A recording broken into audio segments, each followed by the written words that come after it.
Were three boys influenced by the music of a heavy metal band to kill and sacrifice a girl to make their band play harder and faster? Or was it all just a ploy because they wanted to kill? This is the story of Elyse Pahler. Welcome to Enter the Dark.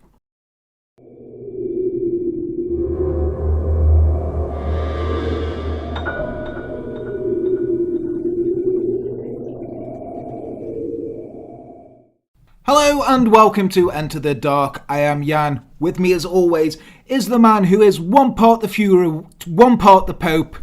It's Les. How are you, sir? Is it Kyle? How are you? Don't do that, we're going to get demonetised. Immediately, we're not even like 3 minutes in, are we? No, just say hello. Hello. You okay? Yeah. Good.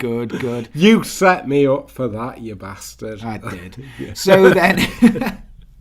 we've got a good one for you today. We have Elyse Pahler. I hope you enjoyed the Battle of the Psycho Bitches there with Casey Anthony and Jodie Arias. But before we get started today, let's give a shout out to all our patrons there who are on their $10 tier or above. We have Hannah Blue Harrington, we have Amanda Champagne, Astoria Crowley, Amy Emmer and Jet Coleman, Sasha Johnson, Lisa Dempsey, Marie T. Jensen, Casey the Cannibal, Misty Day, Becky Louise, Izzy from the Clink, and I'm really sorry because I've missed you off for loads of episodes, Jules Henderson. Hello, Jules Henderson. Thanks, Jules. Jules Henderson. Jules Henderson. I just keep saying your name because I kept forgetting you. Harry and the Hendersons. But we have 4 new members of the Sick Fuck family. We have James Harrington, Mr. Crow, Richard Veccarelli and Michelle Hudson. Welcome all to the Sick Fuck family. Thank you for your continued support. It does mean everything to us. And remember, guys, you don't have to give us money on Patreon to be part of the Sick Fuck family. Just subscribe, comment on the videos, and like them so YouTube don't keep fucking us. But today's case is the case of Elyse Pahler. So, Les, obviously you've not heard of this. You've not heard of anything. I've even been watching that fucking chapter. Listen to us first. We give more details. I like Mike, though. I do like Mike. Mike's nice. Give it a go. Give it a go. Give it a go. He is good, isn't he, Mike? He is. But, yeah. So, just as a aside here, Les, Jennifer's Body, the film. I've heard of Jennifer's Body. Yeah. Seen it with, what's her name? Megan Fox. Megan Fox. Yeah, That's so the did you badger. know that was based on an actual murder? No, I didn't. Yes. So in the film, Jennifer, who is played by Megan Fox, is sacrificed by a band called Low Shoulder in order for them to become famous. However, because she wasn't a virgin, she became a succubus. Was the real band called Low Shoulder? No, it was just a band. In the film, yeah. The band was called Low Shoulder. Are we going to get to what the real band was? Because that sounds like some emo fucking shit. That was, does. yeah. But don't worry. Low Shoulder. Don't worry. Don't worry. Fucking emo bullshit. Leslie's had a drink again. You getting drinky, Les? Yeah. So, in our case today, there is no succubus, Les, but there is a sacrifice that was designed to make a band famous. And that girl's name was Elyse Pahler. Couldn't they have just like fucking burnt down churches like they did in like fucking Norway in the 1990s? We will get to that, Les. Wind your neck in. Right. Did I know a thing without knowing it? No. Oh. So, Elyse Marie Pahler was born on the 24th of April 1980 in Templeton, California. By the time she was 15, her family had moved to Arroyo Grande, which at that time wasn't the greatest place to live. During the 90s, you had a higher than national average chance of being a victim of a violent crime living there. The area was a hotbed for gangs, with stabbings and shootings being a regular part of life. In 1995, there were 100 violent crimes reported, with a population of only 14,000. Ooh, that is higher than average. Like in Manchester. Yeah? Yeah. So like, right, so you've got like places like Birmingham who've got like quite a high population per capita, and then they've got canals, right? Now Manchester has a lower population than Birmingham, but it's also got canals. But there's a higher percentage of canal deaths than in Birmingham. The Manchester pusher is meant to be one guy. Yeah, Are you sceptical about this? I'm very sceptical about it, strictly because I think it's just a load of drunk people falling in the canals. Well, it's near Canal Street, isn't Yeah, it? so it's Drunken students. drunk students falling in. That's what it is. I don't think it's the pusher. Anyway, sorry. Continue. However, Elyse was, by all accounts, a nice girl who was sociable and nice to everybody at school. She was active in sports, the church choir, and also the local theatre company, as she had dreams of becoming an actress. However, like most teenagers, she did go through a period of rebellion where she got into drinking and smoking weed quite regularly, eventually leading her to being suspended from school for 5 days for underage drinking. Now, her parents at this time were concerned with her behaviour, so they sent her to the Mariposa Community Recovery Centre, where she met Jacob Delachemot. That's all for a bit of weed and some booze. Well, you know, some parents, isn't it? It's not like she was sitting on a park bench, catted up to her fucking eyes. Well, that you know, it's a gateway drug, Leslie. It could have escalated there. You go to school, drunk. They're going to be like, yeah, cut this shit out now if you won't be an actress. To be fair, the drinking and then the weed did proceed that day. Yeah. So. Horse tranquilizers, kids. So, she had been at the same school as him before he was kicked out. And through him, she met Joseph Fiorella, who had also been kicked out of her school, and Royce Casey, who was a friend of the other two boys. The three had troubled backgrounds, but Jacob came from a religious family and was a talented artist, but had become addicted to amphetamines. Ooh. Royce and Joseph were poor students and had a history of heavy drug use and were considered social outcasts by their peers. Now, they'd formed a band. You ready for the band's name? Go on. Called Hatred, which was heavily influenced by Slayer, and they started to have an increasing interest in Satanism and the occult. Now, Hatred's not the greatest name for a band. No, it's wank, that is. It is, but you know, when you're young, the hardest part of being in a band is picking a band name. Trust me, I've been in bands called Monkeys of Satire and Bait Jason. That's better than fucking Hatred. I was also, when I was 14 though, me and my mates wanted to start a band and we were going to be called Psycho Slashers. Best band name ever though was like that one from Peep Show, Danny Dyer's Chocolate Homunculus. No, it's wank. Fucking homunculus. Seriously though, like, I mean, they were listening to Slayer, so... Yeah, you know, they love Slayer. And Joseph also started to build a collection of books and pamphlets on the subject and would talk about friends to it. So they allege that through Slayer's lyrics and reading the books, they formulated an idea. So their band's not taking off like they wanted to, so Joseph told the others about an idea that he had. Now, he suggested sacrificing a virgin in exchange for fame and fortune with hatred. They thought that the power of Satan behind them, they could play harder and faster, which would put them on the road to stardom. Now, all I'm saying is, with all this trouble I've got with YouTube... You're really bitter about this. I listen to Slayer quite a bit, right? And I'm not thinking, Les, we're both into occultism. Should we sacrifice a virgin? I'm like, no. I'm just going to fucking carry on and argue with YouTube quite a bit and probably give myself a nervous breakdown and an ulcer. You know, but, you know, perspectives. I'm 40, they're 15. Also, like, let's not forget that, like, is it Tom Araya? Like, he's like a hardline fucking Catholic. Oh, yeah. But anyway, they all agreed that this would work. Because, obviously, sacrificing a virgin solves everything. They knew the perfect candidate as well for the sacrifice. Elyse Pahler. See, like, that's where they ain't wrong. Like, they picked a girl. What you want, like, for a decent sacrifice is a blonde-haired, blue-eyed boy. Well, she has blonde hair and blue eyes, and the fact they knew she was a virgin made her the ideal choice. This could be the ultimate sin against God and will guarantee their passage to fame. Not read the fucking Bible. Like, God was like, yo, Abraham, sacrifice your kid. Who your, like, fucking 40-year-old, 50-year-old wife struggled to give birth to. Like, I'd have ended bad, wouldn't it? I think the Bible was lying. because that was dropping out. Yeah. Anyway, they planned the killing for months, and on July the 22nd, 1995, they decided to strike. Jacob called Elyse and asked if she wanted to come hang out and smoke weed with him and his friends. Elyse agreed, and she went to bed and then snuck out of her bedroom window and met up with the boys. They then took her to a eucalyptus grove near her home and began to smoke weed and chat. When she was relaxed, Jacob took off his belt and from behind put it around her neck, pulling it back and choking her. Royce then grabbed her hands and restrained her while she struggled to get free. As she was starting to pass out, Joseph pulled out a hunting knife and repeatedly stabbed her in the neck before passing the knife to Jacob and Royce, who both took turns in stabbing her.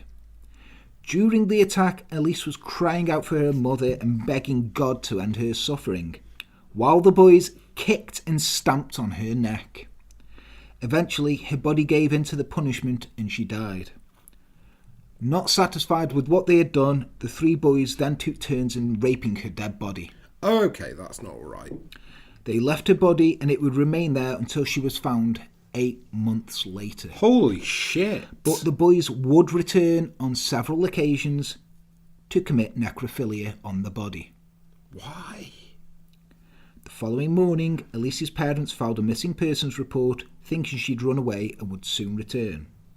Now, during this time, the three boys told 2 other people about the murder, bragging how they killed her and the acts of necrophilia, but nobody believed them, and they just assumed they were trying to be more metal.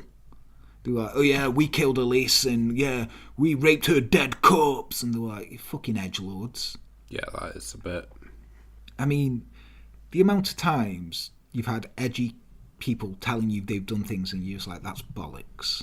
That's not a good one to admit, though, like, fucking a corpse, is it, really? No. It's not, but if you've got these 3 guys who are fucking off the faces on fet all the time and fucking acid and shit like that, yeah, you're just going to be like, yeah, okay, yes, you did that, of course you did. But you end up with DNA evidence on your cock. Well, yeah, but no, they don't know where the body is. But after the weeks became months, her family were getting increasingly concerned. They looked for her everywhere, but were unaware that her body was lying 1/4 of a mile away from their house in the eucalyptus grove. I didn't even realise that they could grow eucalyptus in the US. Yeah, man. No koalas all over that shit, though. No, because they're not native to the USA, are they? They should have brought them in just for the fucking ambience. What, fucking bring in drop bears? Are you fucking crazy? Fucking drop bears? Chlamydia spreading drop bears, yes. Don't get me started. Well, that would have been fucking metal, though, wouldn't it? That'd be more metal than this, like, bullshit, like, hatred, Satanist shit. What?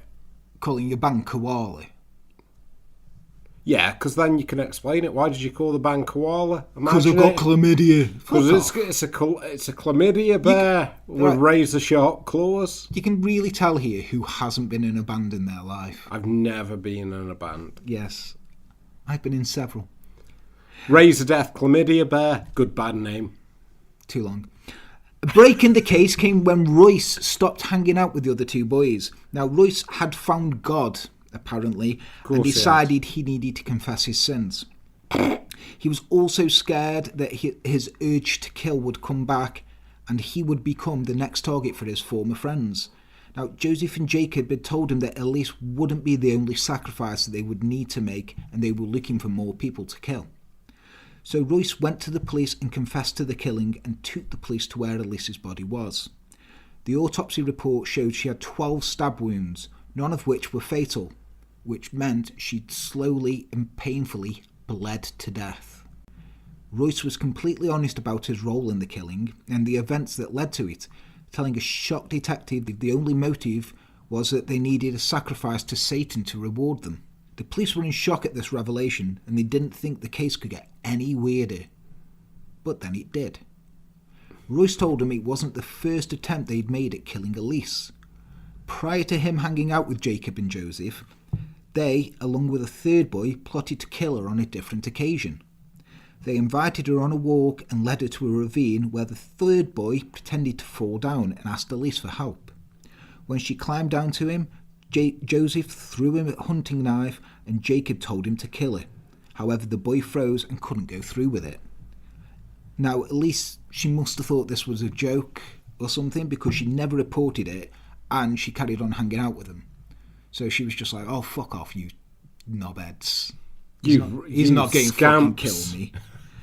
So Royce said he struggled to come to terms with what he did, and he kept a journal where he described fighting a dark side. He became a recluse, talking to no one and using his journal as a coping mechanism. In the journal, he wrote, I am fighting on the other side now. Allied with the darkened souls, Satan's raised and shall conquer and reign. In the Bible, it says that in the end, Lucifer will bring out his best in everything: music, love, murder. All the psycho serial killers and rapists don't know that if they would just build an altar of sacrifice and kill the person on the altar and then have repeated sex with the corpse, virgin meat is the ultimate sacrifice. You didn't read the Bible very well, because, like, you know, I've read the book of Revelation, and, like, number one, it's metal as fuck. Oh yeah, I love the book of Revelation. Isn't it fucking brilliant? Like, it's the best part of the Bible. I mean, like, Jesus is alright, but, like, fucking the Revelation, it's like, we got fucking 11-headed dragons and fucking locust people and seals being broken and shit. But, like, I think the whole point of Revelation, the big point that's trying to make, is that even though you've got all this shit from hell, and I'm not pushing Christianity, but it fucking loses. Like, that's the big takeaway I got. It was quite explicit that it fucking loses. Yeah, like, well, you know, the book of Revelations is quite revealing. Yeah, it's quite. It's in the name, isn't it? Yeah. It's like, that's these stupid Satanists. Oh. Anyway, on March 14th, 1996, Jacob and Joseph were arrested, denying that they were Satanists, but admitting to murder. At the time of the three arrests, all three were aged between 15 and 17, with all three saying it was Slayer's music that made them attempt a sacrificial ritual. The three were tried separately in 1997 and pled no contest to the charge of murder and received 25 years to life. Now, Jacob has stated that Slayer's music is destructive, but it's not why Elyse was killed. She was killed because Joseph was obsessed with her and obsessed with killing her. Now, this is all around the satanic panic thing. Okay, so we're talking like, you know, the West Memphis 3. As you've seen, we've done the police law enforcement guide to Satanism in occults. All that shit was going on. It was on Geraldo. And maybe we had, like, Damien Eccles. Lovely bloke. Damien Eccles is a lovely man, yes. Please check out Damien Eccles. Yeah, he's an occultist. Well, we'll cover him. We'll cover him. But it was on Geraldo, on news, and it was like, Satanists. And, you know, they were using, like, when you had those two kids who shot themselves and one survived, and they tried to sue Judas Priest. Oh, like, because it sounded like it said, do it. Yeah, in the music. Do it, yeah. Until they played, I can't remember what band it was. It was Queen, and it was Another One Bites the Dust, and when you play it backwards, it says, I asked for a peppermint, I asked her to give me one. Yeah, and the judge threw the case out. Yeah. Yeah, fucking Rob Alford there, just like, I don't know what you're on about. We're not Satanists and we don't put any sort of subliminal messages in our music. Is this the one that wasn't that trial, but like you had the fucking PMRC? Oh, the PMRC. Yeah, well, like, with this, it comes all the way back from when you had it with Tipper Gore. Yeah, like fucking Tipper Gore. Where they sued the dead Kennedys because they put a H.R. Geiger poster in Frankenchrist that had penises on, and they said it was selling pornography. Yeah, and it's a massive thing. Like, but like, I just want to say that, like, fucking, what's his name from Twisted, Dee Snider. Yeah, from Twisted Sister. He's just a fucking. That speech is so fucking rehearsed. Every fucking time he goes on a fucking interview, it's always like, oh, I did this. It's just like, fuck you, Dee Snider. It doesn't even make that big of a fucking point. It's like they originally wanted to get like fucking Blackie Lawless from like Wasp Yeah. on that like panel, but he was like, nah, just fuck you, and then just like went on fucking stage and was just like, yeah, fuck me, suck me raw. It's just like, yeah. What I'm trying to say here is Wasp is a superior band to Twisted Sister. I think anyone with ears knows that. But, yeah, because the boys had said Slayer's music had taught them how to do it, right? Elyse's family tried to sue Slayer, stating that the song's post-mortem in Dead Skin Mask provided the boys with instructions of how to stalk, rape, torture, murder and commit acts of necrophilia. How, though? How? So, just with the lyrics, Dead Skin Mask's about fucking Ed Gein. Yeah. Slayer just, like, picked really nasty fucking subject matter. Like, fucking Angel of Death was about, like, Joseph Mengele. Yeah. Yeah, but, I mean, in the middle of a satanic panic, you've got Slayer. And they're like, bands like Postmortem, Dead Skin Mask, and in that it does say, like, lying down with him in... Yeah, but contemporaneous with them, like, you had way more, like, fucking satanic bands, like fucking Morbid Angel, like, for yeah, yeah, fuck's and sake. Carcass. Yeah. You know, with, Obituary, sorry, with, like, Broken Half. It's like, Broken Half! Oh.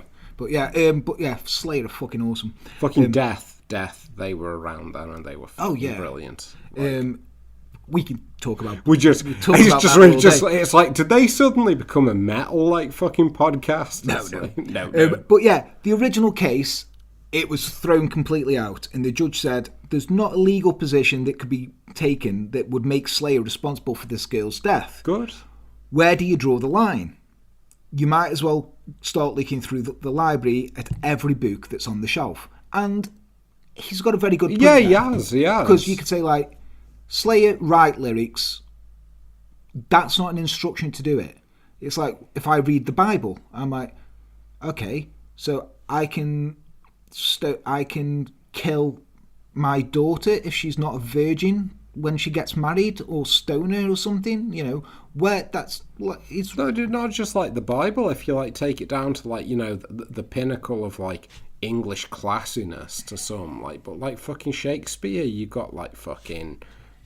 You got like fucking Macbeth, like, and or like just so many. Exactly. Fucking Dickens has got its dark shit. Like, what's that one? The Merchant of Venice by like fucking Shakespeare yeah. with the pound of flesh. Oh yeah, which is you know, in the completely anti-Semitic. Yeah, exactly. So where do you do? Well, the judge is right. Where do we draw the line with this? You can't sue the group because they're writing lyrics.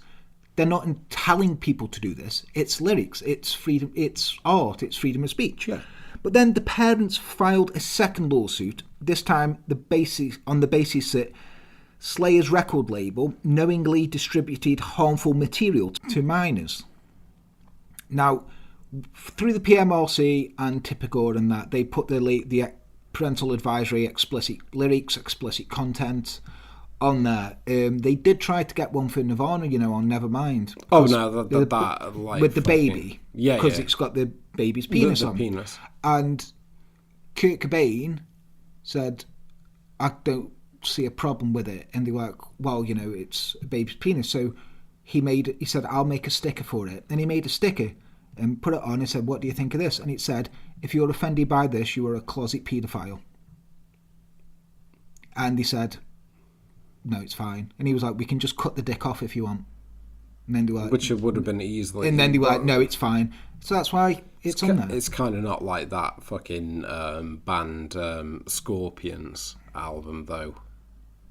Which one's that? You know, I forget what the name is, but like they literally had like a fucking nude, full frontal 14-year-old girl, like Shit. Scorpions. Have you not seen this? I don't go looking for naked 14-year-old No, girls. nor do I. Like, it was a bit of a shock. I was reading like fucking Terrorize magazine back in the fucking day, and I was like, shit, the Scorpions distributed that.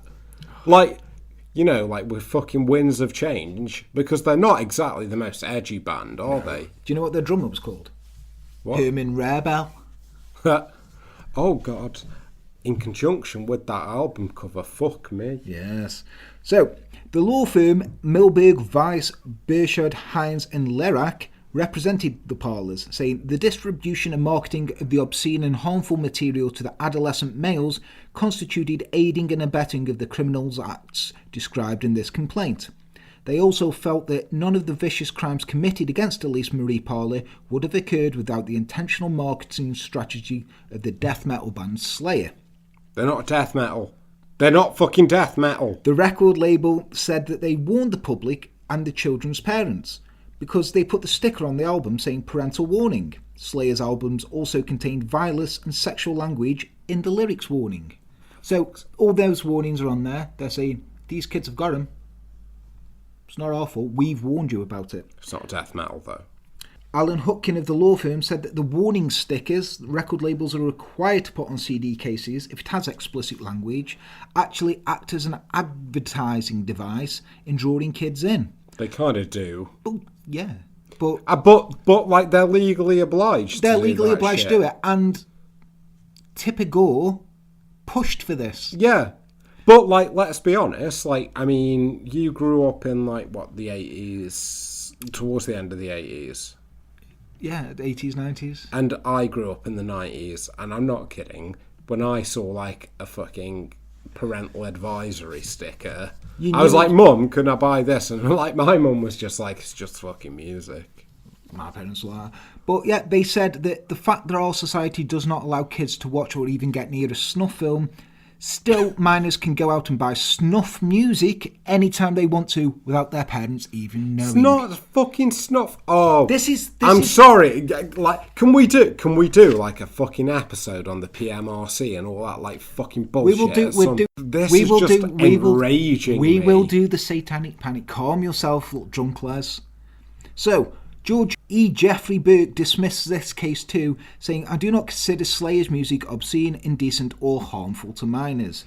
Even though the albums are required to carry the parental warning because of the violence and sexual language, stating they are not suitable for underage listeners. How is it that like fucking like Slayer get attacked, right, like back then? But then you've got like bands like Sabaton, who I enjoy Sabaton, by the way. But like, you've got like fucking Slayer, who's got like Angel of Death, which like, unless you know that that's about Mengele, like, it could just be fucking Angel of Death, and like apart just from some the first like lyric the is biblical... Auschwitz, the meaning of pain. Well, yeah, but like some people just aren't cultured, are they? But then you've got like fucking Sabaton, who have like a fucking song called The Final Solution. That's in the title. Oh, yeah. You know what I mean? But it's a good song, though. It is. It evokes a lot of things. So, I had a wank. Elyse's father, David, had enough and saying a whole generation of children out there that are being fed this music. It's like feeding a child a little poison every day. We're saying enough is enough. But Paul Bostaff, the drummer for the band Slayer, who isn't the best drummer ever for Slayer. No, he's not. The greatest drummer ever to pick up a pair of drumsticks is Dave Lombardo, who quit Slayer because he said they were more of a business than a band. Yes, yeah. And Dave Lombardo is now fucking in Mr. Bungle and loads of Mike Patton side projects. And Dave Lombardo is the fucking greatest drummer ever. Come at me. I will fight you on this. Dave Lombardo is the greatest drummer ever. To be fair, like, you know, like, just in regards to music and controversial, like, sort of thing, but Mr. Bungle is better than Slayer. Mr. Bungle are fucking awesome. Yeah.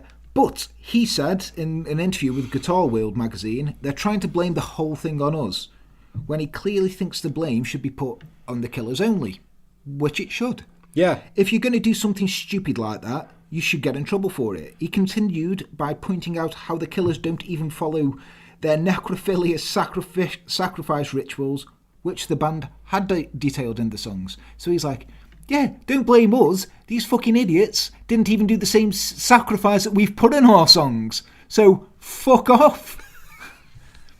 Not saying that they haven't put a necrophilic sacrifice ritual in the songs. He's just saying, yeah, but these idiots they haven't followed it. No. Yeah. So, when Fiorella was up for probation, he talked about his motives and what the music did to him. He said, "It gets inside your head, and having reflected on his crime differently than one of his co-conspirators, it's almost embarrassing that I was so influenced by the music. It started to influence the way I looked at things." It's very interesting, though, Les, that neither put any blame on any of the drugs they were using. They were on acid, amphetamines, smoking weed, drinking. Now, drugs on their own can't make you commit a crime, but with the acid they're taking, it can help alter the reality. And when you're listening to Slayer, that's definitely on acid, that's... it's going to do that for you. You want to be listening to, like, chill music if you're on, like, fucking acid. Yeah, but the real thing they were embarrassed about, and the real thing that probably drove them to commit the crimes, was literally getting the perfect girl to lay there and be theirs without rejecting them. Yeah. And, refusing to give them what they wanted. So the corpse and the sacrifice gave them what they wanted, which was sex and not mad guitar skills. Say it with me now. Narcissistic. Personality. Disorder.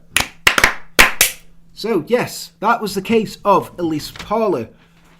Spliced in with the satanic panic and also lots of other shit. So, let's crack that one open, Les. You can't blame the music. No, you're not blaming the music no. for that. I do think it was a case of 3 lads. It's 3 edgelords who were on drugs. Yeah, and if I'm sitting there watching, say if I sit there and watch horror films on acid, it's gonna affect me. It's going to affect your reality, especially if you're on amphetamines and acid, and you're drinking all the time, and you're like, yeah, I'm going to be in a band, and you're reading all this, you could read in occult shit when you're on acid. Not only that, like, they were from quite Christian backgrounds, right? Yeah, well, one of them was, yeah. One of them was from quite a Christian background, and then it's like, weren't the others like from like quite? They weren't well off. No, they were all had like bad upbringings and troubles with drugs. So, like 2 of them weren't very good students, whereas one of them was like quite a talented artist, but he had a really Christian background.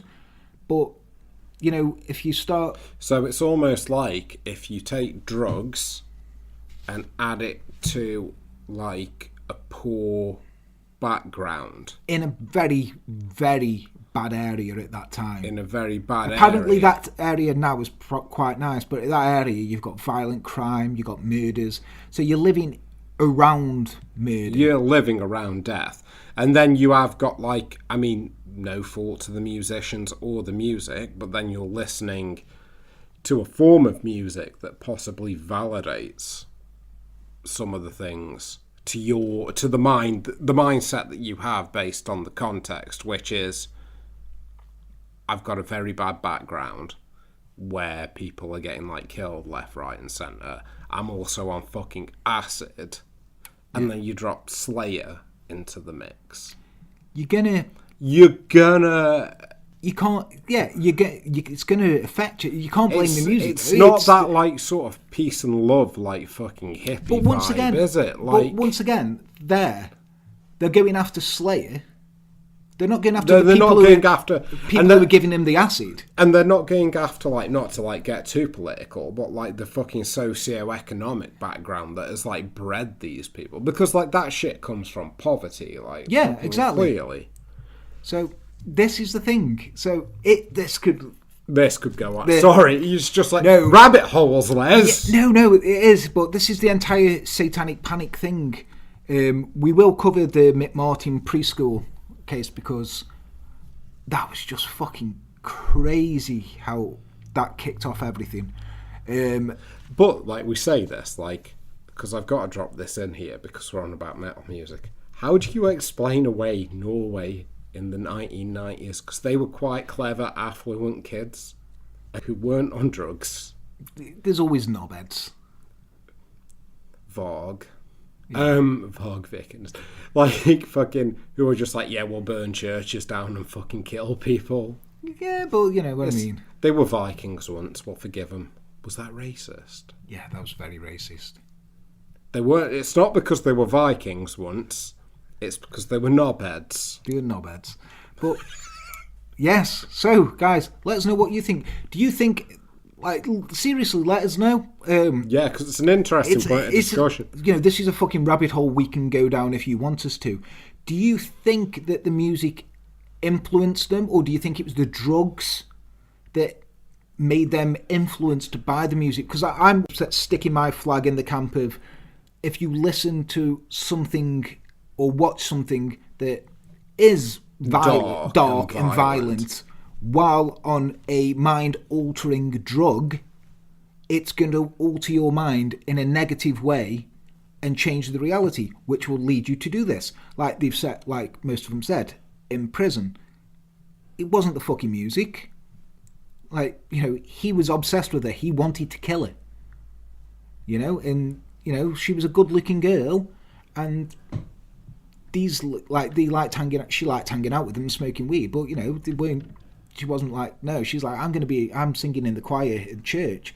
I'm going to be an actress. I like to do all this, you know. Just ask her out. She's going to say no, because you're a fucking loser. Or she might say no, or she might see, like, fucking through that shit. You don't know. My point is, don't be a fucking incel. Just, like, fucking ask them out. Getting knocked back isn't a bad thing. This shit happens. Shit. Just to anybody in of our, like, fucking listeners who might be having relationship trouble, equally don't listen to me, because I was going to say, Les. That's sound advice, though. There, like, yeah, but just ask them out. You're not the greatest person to dish out relationship advice, are you? No, I'm not getting into that. But the words married and woman were used earlier. Anyway, guys, thanks for joining us. Please let us know what you think on that case, because it is a weird one. Very weird. It's weird, and it's also kicking off a satanic panic thing that we will cover more of, just because it is an interesting area that happened within the 80s and 90s. Also, if we do PMRC, we get to mention more metal bands and shit. We might do the PRM. It's not really a crime, though, Les. So it's not really a crime, but no, seriously, I bet you people have fucking loved that. Like, just put in, like, how many of you are, like, metal fans, like, metalheads? Jan's looking at me like, will you shut the fuck up? I'm just like, we know most of them are metal fans, because on Spotify there is our very own Enter the Dark playlist of music, which I have put on there. It's 17 hours long. Is the Wasp on there? Wasp isn't on. I'll put Wasp on for you, though. Fuck, yeah, like a beast. You've got loads of bands on there, ranging from fast fucking dark speed death metal to Princess Chelsea. But yes, join that is on Spotify. Just search for Enter the Dark and it'll be on there for you. Also, yes, please like, share and subscribe this. It means a lot to us at the moment with this algorithm thing going on and all the battles I'm fighting. If you do like us and do want to support us, you can support us on Patreon at patreon.com/Enter the Dark. All the names of the patrons should be going up there now. We've got the merch out on the merch stand right now. I've updated sorry about the dead links to the merch stand. Teespring changed their name to Spring and changed the link without telling me, so I will be updating all them. We've just put one on there for you. It's a replica of the Ted Bundy execution shirt that they were selling at his execution. So they are all on there. Check them out at the Sick merch stand. Find us on Facebook, Instagram, Twitter. Email us at enterthedarkpodcast@gmail.com. I have been Jan. He has been Les. Take care. Good night. Hail Satan. Good night. Need a piss.